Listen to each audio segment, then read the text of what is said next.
लेके, सावित्रीबाई फुले की प्रेरणा लेके उन्होंने इंग्लिश मीडियम खोलने का स्कूल किया। उन्होंने सोचा कि गरीब और दलित शोषित पिछड़ों का जब तक इंग्लिश मीडियम स्कूलों में अच्छी शिक्षा नहीं ले पाएंगे तब तक आपका कल्याण नहीं हो पाएगा। भागवत कथा होती है मंदिर बनते, हमारी उनके अंदर आस्था है, हमारी आस्था है। हिंदू धर्म सनातन धर्म होने के नाते हमारी आस्था होती है, परंतु कल्याण होगा महात्मा ज्योतिराव फूले, सावित्रीबाई फूले से शिक्षा को जगत को जब तक अलग नहीं लगा पाओगे तब तक कल्याण होने वाला नहीं है। भजनलाल जाटव, महात्मा ज्योतिबा फुले, महात्मा ज्योतिबा फुले, मां सावित्रीबाई फुले, डॉक्टर भीमराव अम्बेडकर। मैं इतना ही कहना चाहता हूं कि सावित्रीबाई फुले, महात्मा ज्योतिराव फुले ने गरीबों के लिए वो चाहते थे, आपका मैं सांसद हूं, आपका रोड बनवा दूंगा, ट्यूबवेल लग जाएगा और काम हो जाएंगे। ये तो 5 साल में टूट फूट जाएंगे, हैंडपंप सूख जाएगा, सरपंच हो एमएलए हो, परंतु जिस व्यक्ति के घर में एक नौकरी लग जाती है उसकी 3 पीढ़ियों का सुधार हो जाता है, 3 पीढ़ियों का सुधार हो जाता है। मैं चाहता हूं दलित शोषित पिछड़े जितने भी आप लोग जवान नौजवान हमारी बहन बेटी बैठी है, मैं चाहता हूं जिस दिन मेरे अंदर खुशी होगी, जिस दिन सैनी समाज और अन्य समाजों के जो दलित शोषित पिछड़े हैं कोई आईएएस बनेगा, आईपीएस बनेगा, तब जाकर आपका सपना साकार हो पाएगा। नहीं तो मैं कितने ही भाषण ठोक जाऊं, कितना ही हम लोगों का काम करा लें, उससे कल्याण होने वाला नहीं है।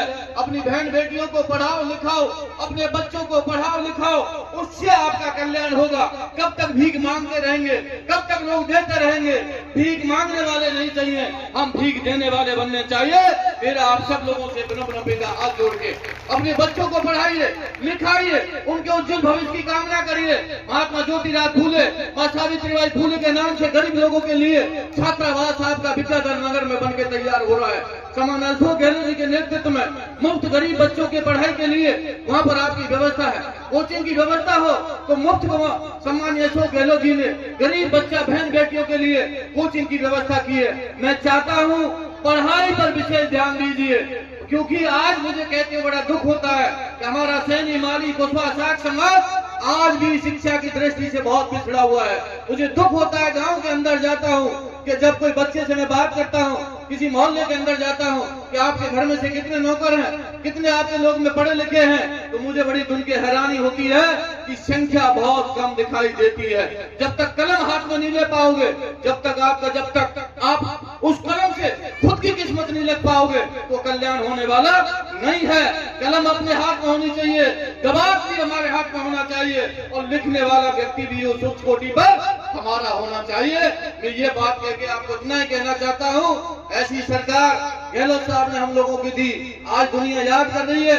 1.5 साल के बाद ही सब लोग याद करने लग गए, यार कहाँ गया हमारी 150 यूनिट बिजली का मुफ्त था, हमारे 25 लाख रुपए तक का। सरकार किसी की भी हो हम सबका स्वागत करते हैं, और जो अच्छी योजना है उनको बढ़ाने का काम करना चाहिए।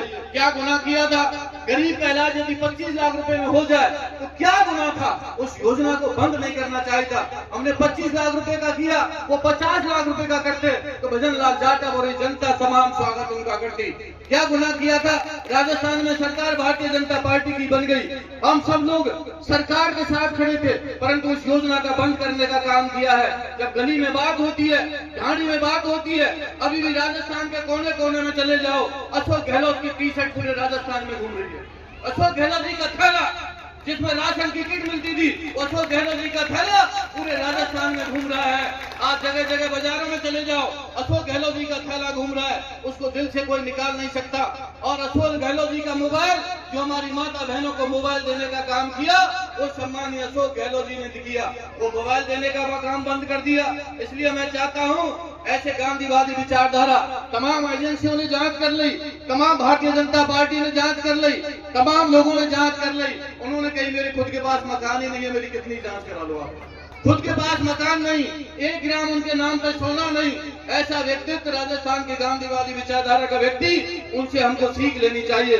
कई बार वो कहते हैं कि मेरी समाज का पूरा 200 विधानसभा में सब लोग जातिवादी की राजनीति कोई करता है। मैं जाटव हूं तो कहूंगा भैया जाटव कितने एमएलए हैं, कोई कहेगा फलानी जाति के कितने एमएलए हैं। अशोक गहलोत जी कहते हैं कुल 200 एमएलए में एक ही जाति का एक ही एमएलए, और वो भी 3 बार का एक ही मुख्यमंत्री, एक ही जाति का, 3 बार का सीएम। तो मैं आपसे कहना चाहता हूँ कुछ ना कुछ तो खासियत होगी, कुछ ना कुछ तो उनके अंदर खूबी होगी। इसलिए मैं चाहता हूँ गरीबी को, दलितों का मसीहा है, उसका नाम अशोक गहलोत है। इसलिए आप सब लोग उनसे शिक्षा का धन लें। मैं तो इतना ही कहना चाहता हूँ, जब मैं पीडब्ल्यू मंत्री था तो मुझे आप लोग बता देते तो मैं खूब आपके पता नहीं कौन सी रोड मेरे को तो बताई थी, वो तो मैंने कर दी। भाई ब्रजेश जी के फादर सम्माननीय हमारे भरोसी जाटव जी यहाँ से विधायक थे, जो काम बोला हमने किया। कोई दलित का बेटा कोई पीडब्ल्यू मंत्री बन सकता है क्या? बताओ। बना हो राजनीति में आज तक के इतिहास में, देश आजाद हो तो बताओ कोई बना हो तो। किसी दलित का बेटा पीडब्ल्यू मंत्री बना हो तो राजस्थान की सरकार ने गहलोत साहब ने सम्मान देने का काम किया, वो दलित शोषित पिछड़ों को साथ में लेके चलने का काम किया। इसलिए आप चिंता मत करियो। आप ये सड़क की आप मेरे से प्रेशर डालेंगे तो मेरी सरकार नहीं है, और मैं कभी उन बीजेपी वालों के साथ घुटने नहीं टेकूंगा, उनके साथ भीख मांगने नहीं जाऊंगा। सरकार जिस दिन आ जाएगी उस दिन निशंक होकर आपकी सड़क बनवाने का काम भजन लाल जाटव करेगा। मान और सम्मान की लड़ाई है, हम लोग उनके पास भीख नहीं मांगेंगे। हम जब तक हैं आप लोगों के ऊपर जिंदे हैं, कोई हम सरकार भारतीय जनता पार्टी के ऊपर जिंदे नहीं है। हम हाथ जोड़ेंगे तो आप लोगों को जोड़ेंगे, आपसे हाथ जोड़ लेंगे, माफी मांग लेंगे, परंतु हम लोग कहते हैं कि सड़क बनवा दें, क्योंकि सरकार हमारी नहीं है, हम उनके सामने भीख नहीं मांगेंगे। जो आदमी हमारी योजनाओं को बंद करने का काम कर रहे हैं, उसकी हम लोग क्या आशा कर सकते हैं कि वो सरकार हमें सड़क दे देगी, हमें हॉस्पिटल दे देगी या हमें स्कूल दे देगी? हम कतई उम्मीद नहीं करते हैं। आप चिंता मत करिए, 2 साल निकल गए, अब तो 2 ही साल बची है, निकल गई 2 ही साल बची हैं। आप चिंता मत करो, मेरे से जो आप सांसद कोटे से चाहोगे वो काम तो मैं करके दे दूंगा।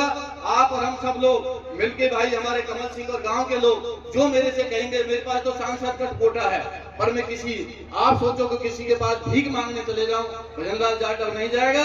और सरकार जिस दिन आ जाएगी आप लोग एक पत्र दे देंगे, उसी दिन आपका काम हो जाएगा। आप सबको मेरी तरफ से पुनः बधाई और शुभकामनाएं। जो मेरे से राशि चाहोगे मैं दे दूंगा। मैं क्या देने वाला हूँ, राशि भी तुम्हारी है। आप कहते हो कई बार वक्ता हमारे ताली बजवाते हैं, वो करवाते हैं, ये राशि कोई भजन लाल जाटव की नहीं है, ये राशि भी खून पसीना की कमाई की आपकी है। जो विधायक लोग, कई वो लोग पैसे ले लेते हैं, कमीशन ले लेते हैं, ये ले लेते हैं, वो लोग कभी राजनीति में आगे नहीं बढ़ सकते। वही राजनीति में बढ़ सकते हैं जो सच्ची ईमानदारी और निष्ठा के भाव यदि जनता की सेवा करता है, वही व्यक्ति और वही मंदिर, वही सब लोग, आप लोग आशीर्वाद उसी व्यक्ति को देते हैं तो ईमानदारी से आपकी सेवा करता है। कमल सिंह भाई, गांव के 5 आदमी, जो काम मेरे से जो चाहोगे छोटा सा वो बता दूंगा। पर सड़क का काम वो आप चाहते हो ये पीडब्ल्यू से होगा, ना तो विरोध कर पाएगा ना भजन लाल जाटव कर पाएगा। मैं पीडब्ल्यू से प्रस्ताव बना के भिजवा दूंगा, इतना मैं गारंटी लेता हूँ। एक्शन को मैं कह दूंगा, प्रस्ताव आपका बन जाएगा, कोई फर्क नहीं पड़ रहा। 2 ही साल बची है, निकल गया टाइम, राज फिर दोबारा आने वाला है। पूरी राजस्थान में चर्चा हो रही है इस बात की कि कब हमारा राशन मिलेगा। लोगों की पेंशन 4-4 महीने की बंद हो गई, पालनहार योजना 4-4 महीना के बंद हो गए, गरीबों के खून के आंसू रो रहे हैं। और आप सोचिए, सरकार कहती है हमारे पास पैसा ही नहीं है। वो कहते हैं अशोक गहलोत कहां से था जो पैसे लाता था? उन्होंने कहा मैं जादूगर हूँ, पैसा कहां से लाता हूँ? तो जादूगर की जादूगरी फिर आएगी, चिंता मत करना।